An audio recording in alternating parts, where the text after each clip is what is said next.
Good morning. My name is Dave, and I'm one of the pastors. And if you're visiting with us today, if you're a guest, super grateful that you are with us. Thanks for giving church a shot this morning. About 8 days ago, on a Saturday morning, there was a group of about 5 or 6 of us that did a painting job at a playground that's just right around the corner. And we're sitting here painting, just chatting. And one of the persons who was there is a teacher at our local middle school, Corning Post Middle School. So I took the opportunity to say, hey, how are my kids doing? Because I got 2 middle school kids. And she's like, oh, they're doing great. It made me feel good as a parent to hear that. And there was another parent who asked how her child was doing. And she's like, oh, he's doing great. And then we're painting. And she goes, I got to tell you about this one kid who is a really, really good kid. And I know who this kid is. We'll call him Gus. That's not his real name. And she would say, he's really kind. He reaches out to kids who are on the fringe. He's always accepting of people. He sits on the front of the classroom, and he's always answering questions, and he's very respectful to all of the teachers and the adults in the room. And she just kind of went on and on of how great this kid was. And I had a moment of cognitive dissonance. Yeah, I had to look up what the word meant too. It means the mental discomfort that results from holding 2 conflicting beliefs. So on one hand, as a pastor, as a Christian parent, I believed in the words of Jesus when he said that if you follow me, you'll have an abundant life. I take that to mean that when you follow Jesus, life is better. Not always easier, but it is better. Not only this life, but also eternal life.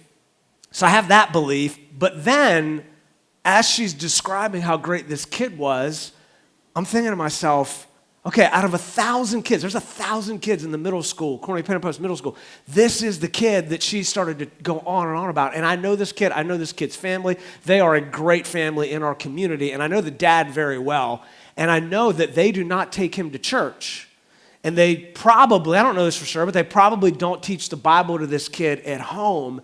And so I had this cognitive dissonance going on, and I started to think okay, what's the whole point of telling kids about Jesus when out of 1,000 kids, this is the best kid? Why do you need Jesus in the first place if you can be a good kid without Jesus? And it leads us to the question that I've been planning on for a couple of months talking about today, which is, why would any parent force religion on their kids, especially when there are so many different religions and belief systems, and of course the belief system that just be a good person, be a kind person, and you'll be okay in the end? Why not just allow your kids to choose their own path? Why not allow them to explore, look around, listen to different teachings and different religions, and make their own choice? Because, let's be honest, especially if you're a Christian, it's hard to disciple your kids, right? It's hard to make sure you get them to church and youth group consistently and teach the Bible at home and be a good example at home. It's a lot easier, again, if you're a Christian,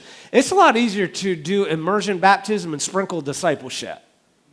Right, we're going to celebrate baptism in a moment, which is you go under the water, you get immersed, and everybody celebrates it.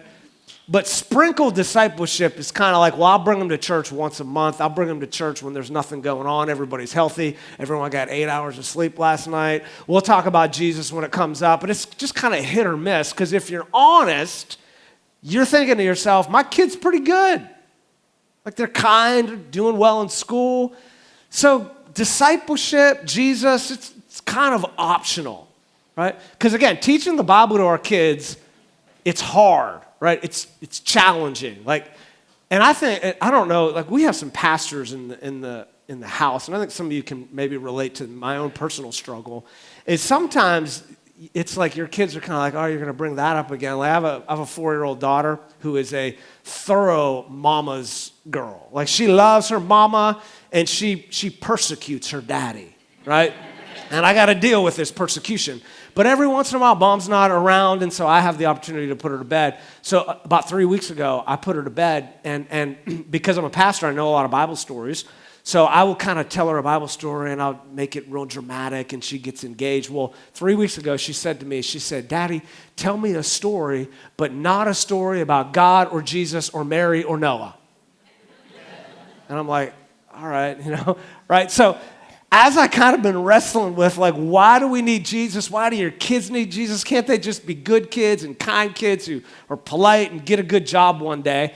And as I've wrestled with, like, we're trying to hire a youth pastor here, a director of student ministries, and we're always talking about children's ministry, I have recently given myself, and I'll give you permission to doubt not only the discipleship methods of your household as well as the church, but the purpose of discipleship in the first place. I've been talking to people this past week and really trying to figure out, okay, why do our kids need Jesus? Why do they really need Jesus? Why not just teach them to be good kids? And I really believe that in the middle of the week, God gave me this verse that honestly it was worth coming to church today just to hear this extraordinary verse, because here's the truth. Being good is not the goal. Like, being good is good. I want you to have good kids. It's nice to have good kids, but being good is not the goal at the end of the day. As a pastor, this is interesting. I'll have people come up to me sometimes who are unchurched. They're not part of a local church, and they'll say, as we're talking about somebody else, like maybe their brother or somebody they know who's going through a real hard time or making bad decisions, and this guy or this girl who's unchurched will say to me, yeah, that person needs church. I mean, they need church. I mean, and what they say between the lines is, I don't need church because I'm a good person, but they need church. We got to get them in church. So all I have to say is, what's the whole point of the gospel? And if you're a Christian, you know that you're supposed to teach and model this to your kids, but why should we do that? Why not just allow them or teach them to be good kids? Here's what the Apostle Paul said. This is so good. This is so profound. He says to the church at Philippi 2,000 years ago, if anyone else thinks he has reasons to put confidence in the flesh, I got more. In other words, if you think you're a good person, if you think you got like the list of like good report card, and you know, if my parents were at a playground painting some equipment and they started to talk about good kids, I would have been at the top of the list because I was a really, really good kid. Like, I followed the scriptures to a T. I almost never met. I mean, he has so much confidence. He gives this list of all these good things that he does. And then he says this, as for legalistic righteousness, yeah, I was pretty much faultless. You know, sometimes you'll say things like, nobody's perfect. Well, if the Apostle Paul were within earshot, he would say, speak for yourself, because I'm pretty much perfect. I'm faultless. I have got it going on. So he says this is so powerful. He says, I consider everything a loss compared to the surpassing greatness of being faultless. I mean, there ain't nothing better than being a good person and having good kids. And there's nothing better than out of the 1,000 kids at Corning Post Middle School for a teacher to say, your kid is amazing. Now, that's the not in there version. I made that up because that's not what the Apostle Paul said, though it's easy to think that. Here's what he actually said. This is so profound. He says this, compared to the greatness of knowing Christ Jesus, my Lord. The goal, my friends, is not to be good. The goal is to know Jesus. That's the goal of life. That's the goal of the Christian life, is to know Christ. So here's my encouragement. My big idea for this morning is simply that if you're a Jesus follower, you have a responsibility and a privilege to teach our kids inside out living. Now, you know what outside in living is. Outside in living is legalism. Right now, full disclosure, most of us parents would rather have a legalistic kid than a licentious kid. Most of us would say, I'd rather my kid be like, oh, I got to be really good, and I got to follow directions, and I got to make sure I don't bully people. We'd rather have that than the licentious kid who's like, I don't care. I'm going to bully people. I'm going to do whatever I want. I'm going to spend money. I'm going to be sexually immoral. But at the end of the day, legalism is exhausting. Because legalism is like, I got to make sure I keep God happy and keep my parents and my teachers happy. And that can only work for so long. Jesus actually called the Pharisees, who were like definitions of legalism, whitewashed tombs. Because on the outside, you look good. And you walk by that tomb and you say, wow, look how clean it is. And on the inside, it's full of dead men's bones. And if you grew up in a legalistic household, you know that it is joyless and it is dead and it's exhausting. So the goal isn't to be a good person. The goal of the good news is not to be good. The goal of the good news is that you would know Jesus. And this has been really God's statement or his message even from the very beginning. So here's Moses. This is Deuteronomy chapter 6. He's got the children of Israel, right? They've spent 40 years spinning around in the wilderness, and he's got them all on the east side of the Jordan River here. There's like 2 million of them. I don't know how Moses did this without a microphone, but he must have had like a booming voice, right? He's got them all together, and he says to them, look, we're getting ready to cross the Jordan River. We're getting ready to, quote, get baptized.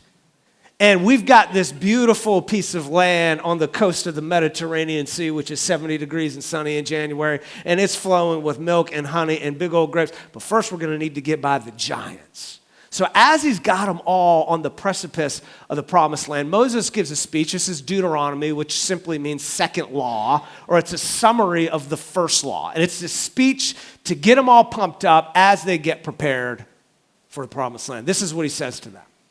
These are the commands, the decrees and the laws the Lord your God directed me to teach you to observe in the land that you are crossing the Jordan to possess, so that your children and their children after them may fear the Lord your God. Now, someone once told me years ago that you know how you know if you're a successful parent? It's not necessarily that your kids fear the Lord, but that your grandkids fear the Lord. And some of you are grandparents. And some of you know the joy of raising kids who raised kids who fear the Lord. And Moses says that should be your vision. Not just that you follow the Lord, but your children do and their children do. But I got to tell you, Moses says to the nation of Israel, be careful. Be careful. Because you're about to get into a land with giants and all kinds of viewpoints and people who believe there are multiple paths to God, and if I offer the right sacrifice and do the right things, then God will bless me. You got to be careful to obey so that it may go well with you and that you may increase greatly in a land flowing with milk and honey, just as the Lord, the God of your fathers, promised you. So, hear, O Israel, the Lord is one. You got to remember that because, again, there's going to be people in your town and people in your school and your workplace telling you, well, there's like 1,000 different gods. You just kind of pick one. And he says, no, there's just one. So here's the first command. And I would argue the most important thing. Getting ready to get into the promised land. You got to remember this. Your number one command is to love the Lord your God with all of your heart, right? Inside out, starts with the heart. With all of your soul and with all of your strength. That's the most important thing you could do. If you're a parent, right? If you're not a Christian, you can sit back. This is not for you. You can point the finger at all of us who have a difficult time doing this. But if you're a Christian, right? This is the goal, that we would love God, that it would change our hearts, and we would live inside out living. Because we know this, and we would all agree with this, Christian or non-Christian, that a passionate love for something is contagious. Like some of you dads, right? You love hunting and your kids love hunting now. Some of you moms, you love fill in the blank and your kids love fill in the blank. It just kind of rubs off. So let me give you an illustration here. So I've been at this church for 12 years. I grew up and lived the first 34 years of my life in this little city called Pittsburgh, Pennsylvania, just a couple miles outside the city. And when I was growing up, everybody, and when I say everybody, I mean like 99% of the people in my town, because nobody moves to Pittsburgh, right? You live there and you grow up, and everybody just kind of stays there. So pretty much everybody that I lived with was a Pittsburgh Steelers fan. There were like a couple Miami Dolphins fans because they had a player back in the day named Dan Marino who's from Pittsburgh. So you had a couple little Dolphins fans, but 99% of the people were Steelers fans. And if you were not a Steelers fan, as a kid, I was like, that's weird. Like, you grew up in Pittsburgh, you're from Pittsburgh, and you're not a Steelers fan? That's like cognitive dissonance. That doesn't make any sense to me, right? And sometimes they would receive a little bit of persecution because it's like, come on, man, get with the program. I mean, everybody here is a Steelers fan. So 12 years ago, when my son Nate was 2 and my son Daniel was 6 months, the Lord called us to cross the Jordan River and come into the land flowing with glass and fiber, also known as Corning, New York. And I'm a Steeler fan, right? And I discover when I move here that I am surrounded by all these pagan viewpoints.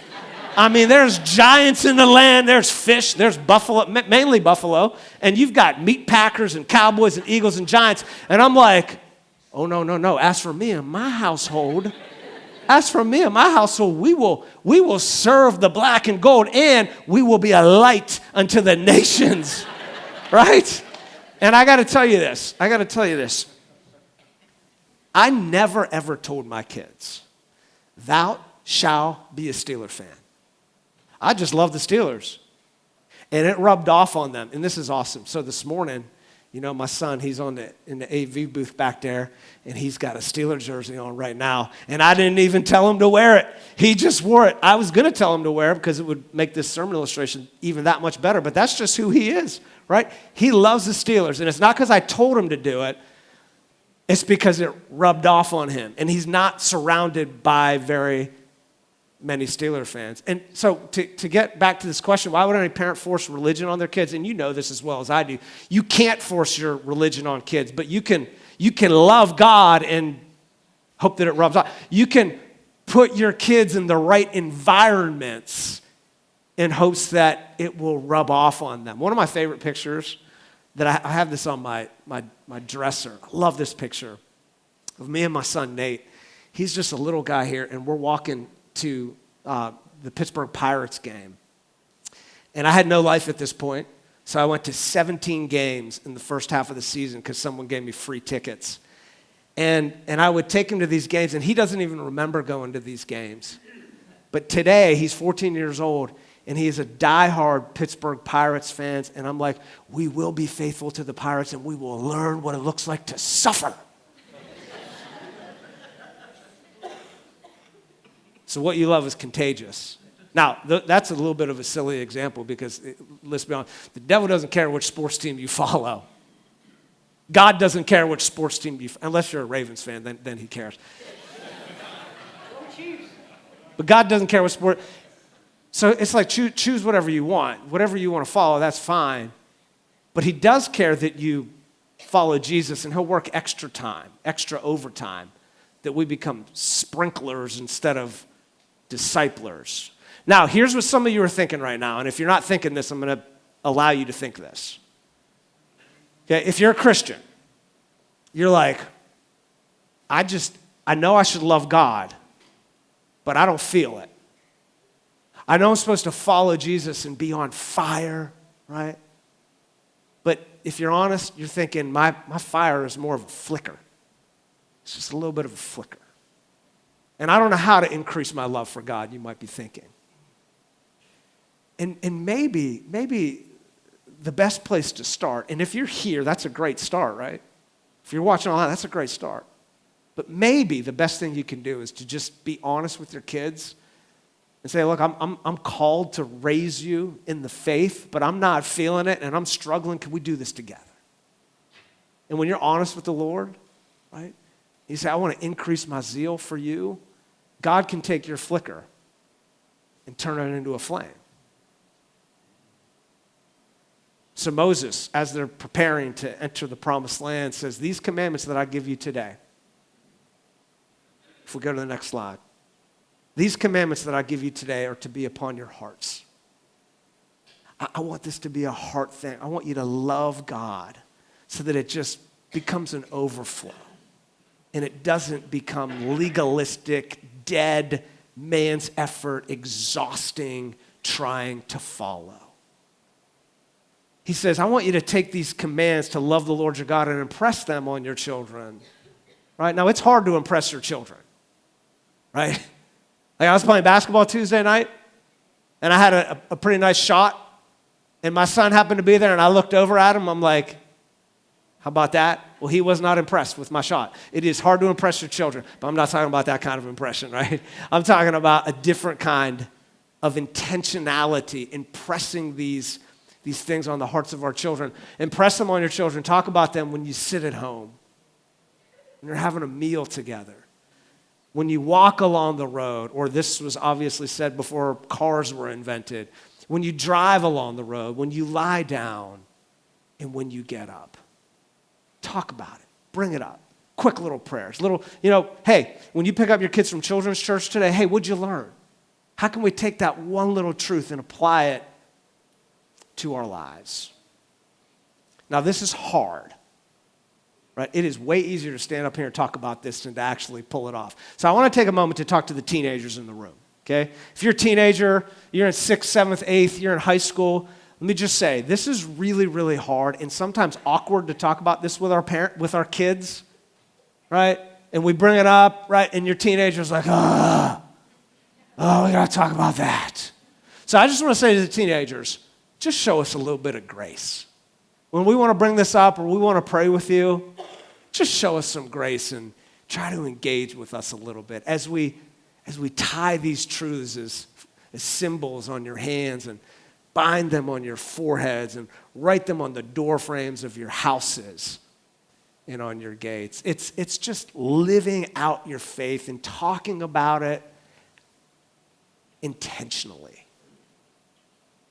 So my man John Van Sciver, who's up here playing guitar, and his wife Katie have a really good idea I want to share with you.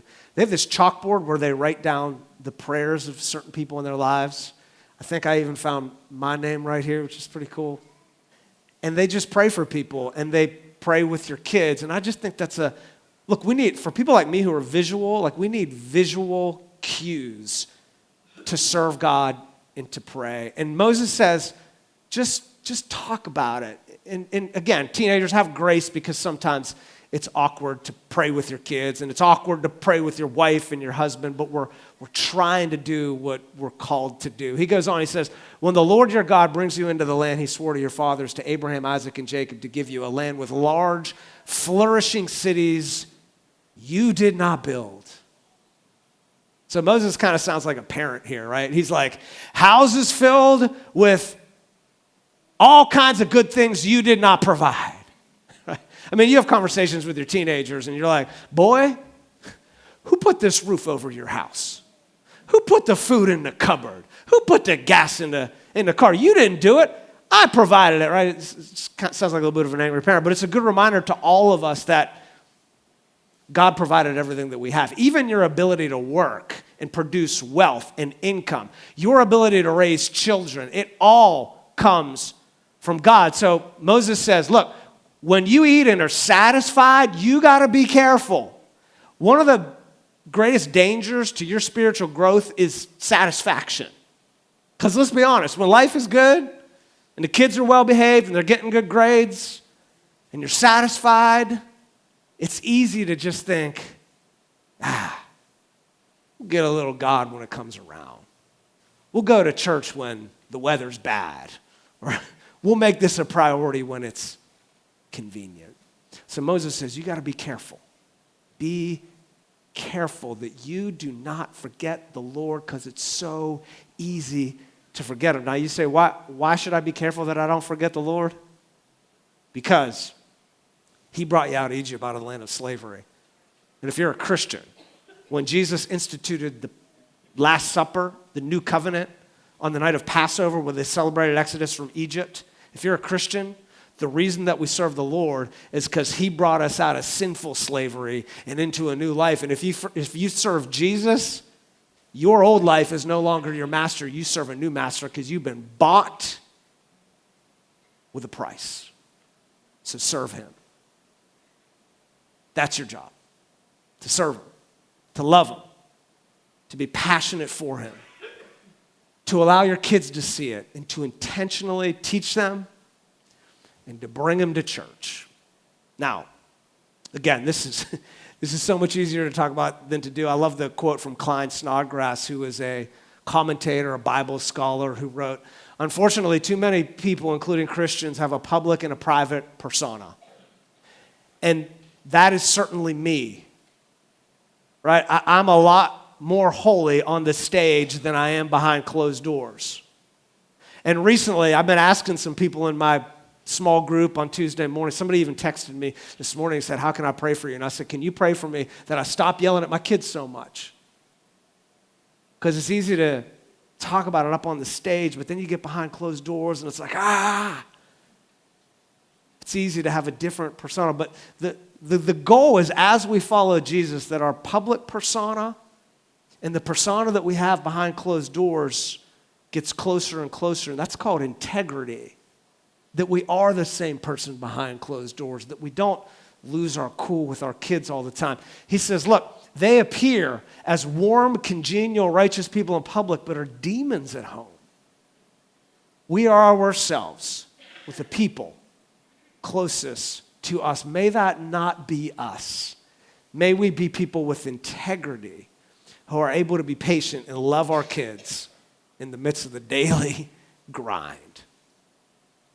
Okay, so I want to get really practical here and just give some ideas that I've learned from other people and some things that have worked for me. So you might want to write these down or take a picture. But number one, here's the first thing you need to do.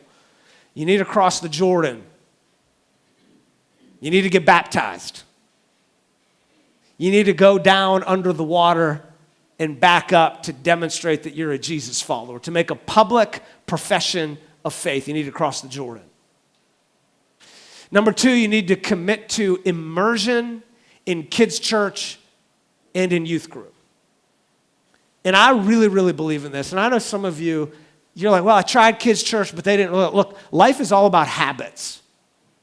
And just because they didn't like it the first time, I mean, did you tell that to your kids when they didn't like their vegetables? Oh, you didn't like it the first time? That's all right. You never need to eat vegetables again, right? I've heard parents say, well, I don't want to force my kid to go to youth group because they might be turned off by the church. And my thought is, they're already turned off by the church if they're not going to youth group. What do you have to lose?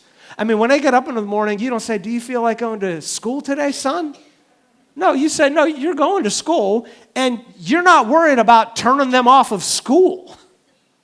So you got to optimize your environments. You can't force your kids to be a Christian, but you can get them in environments. And look, you get them in children's church week after week, all of a sudden they'll start to say, I kind of like that. There's someone there who cares about me. There's someone who loves me. I got some friends who are rubbing off on me. I go to youth group, maybe the first or second time it's awkward, but then it starts to become a habit, and you start to build up some relationships. It's a powerful thing to demonstrate to your kids that you're not sprinkling discipleship, but that you're committed, that you love the church.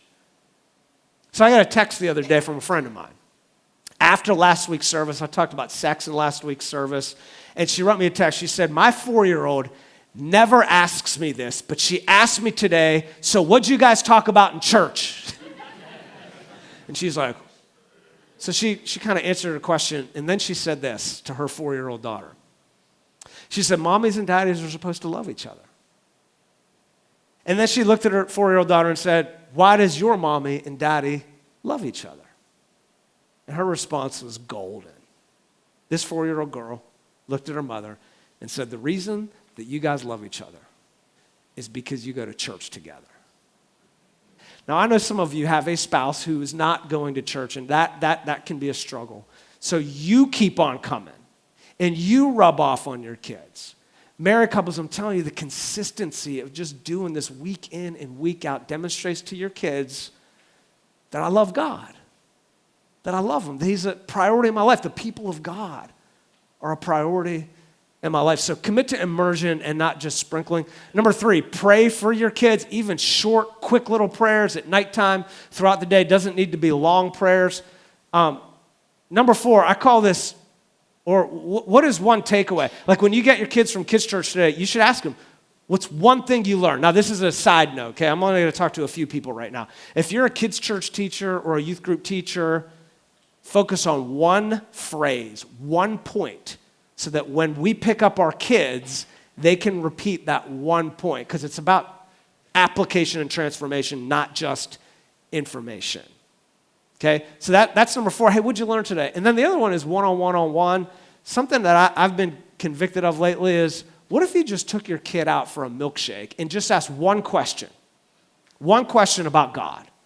Prepare the question, bring it up. If you talk about it for 30 seconds, no big deal. You talk about it for 4 hours, even better.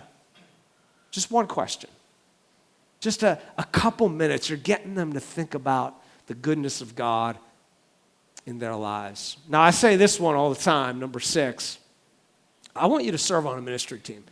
About 55%, our numbers, both in our database as well as the survey that we took a couple of weeks ago, shows that about 55% of our people are serving on a ministry team at least once a month, which means there's a lot of you who have not yet jumped into service. And I get it. I understand why you might not do that. And some of you do need a sabbatical, like you need to just not serve. But most of you should be serving on a ministry team. And it tells your children, look, I don't just attend church, but I love the church. Right? It's a priority. I want to make a difference. I want to serve the church. Some of you should be teaching children's church. Some of you should take the knowledge and the love that you have for kids and let it rub off on some of our other kids. I have an 8-year-old who loves his kids' church teacher. And some of you got an image in your mind right now of what a kids' church teacher looks like. So I'm gonna break that stereotype. Because this guy is a great kids' church teacher and has made a huge difference in my kid's life as well as my life. And this is what he looks like right there. How about that? Steve Ormsby, love this guy. Love the difference that he's making in our church. So beartownroad.org/serve. I know most of you aren't going to do that. I've been around long enough to know most of you aren't going to do that. But what if just a couple of you did that today? You said, I'm not going to be just a sprinkler. I'm going to be committed. I'm going to demonstrate to my kids that I love the church. And then lastly, we're on a search for a director of student ministries. So Cody and Megan have been doing an amazing job with our students. We want to hire a full-time person to supplement the great work that they're doing. So would you please consider praying for this search, that God would bless us with someone who can invest their life in full-time commitment to our student ministry? Would you pray for that? So there's my ideas. All that to say is that if you're a Jesus follower, this isn't really a choice, right? It's a privilege, it's a responsibility to teach and to model to our kids. Not just be a good kid, just be kind. But to know Jesus, to be transformed, to have your heart love the Lord your God, and that it would be inside out living. Because at the end of the day, legalism is exhausting, and it's joyless. And none of us are interested in legalism. But we are interested in building a relationship with the God of the universe who loves you and died for you, that you may know him, and that it would be transformative to your heart. And then it would just spill over to your kids, and your kids would catch it and spill over to their kids, and those kids would catch it and spill over to their kids.